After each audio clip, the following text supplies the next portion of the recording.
लोकांची नाराजी ओढून घेऊ नका, लोकांच्या संपर्कात राहा. मी पुन्हा सांगेन, लोकांच्या संपर्कामध्ये राहा. लोकांना काही फारके लागत नाही. लोकांच्या सुखामध्ये, दुःखामध्ये, कामामध्ये तुम्ही जर पडला तर लोक म्हणतात किंवा खरंच नगरसेवक असाच पाहिजे, असा मला नगरसेवक पाहिजे होता. आणि म्हणून मला असं वाटतं की ते आपण संवाद करावं. आणि येणाऱ्या पुढच्या काळामध्ये 5 वर्ष आपल्याला आता मोठी संधी आहे. फक्त बहुमत आपलं या ठिकाणी आहे, त्यामुळे आता काम करायला मोठा वाव संधी आपल्याला या ठिकाणी आहे. काय अडचण आहे तिथं राजूबाबा या ठिकाणी आहेत, तिथले आमदारच आहेत, त्यामुळे काही अडचण नाही आहे. आम्ही सुद्धा या ठिकाणी गुलाबभाऊ आहेत, चंदवड पण जळगावमध्ये राहत आहेत, मंगेशदार सुद्धा आपल्याकडे या ठिकाणी राहतील.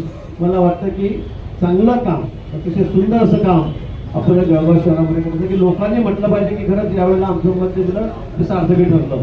अशा पद्धतीने आपण सर्वांनी काम करावं, एवढंच आव्हान मी आपल्याला संधी करतो. आज आपण महापौर म्हणून, उपमहापौर म्हणून आधी शिवसेनेतर्फे गुलाबभाऊंनी सगळ्यांनी मांडणार बंगाऱ्या कप्पे विष्णुभाऊ सगळ्यांनी मिळून त्या ठिकाणी सांगितलेलं आहे की मनोज चौधरी यांची निवड आपण या इकडे या.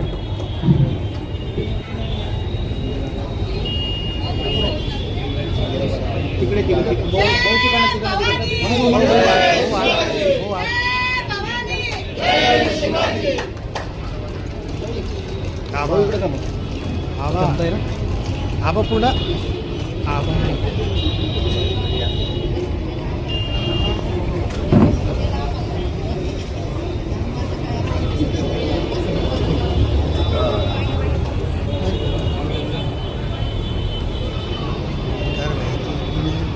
महापौर म्हणून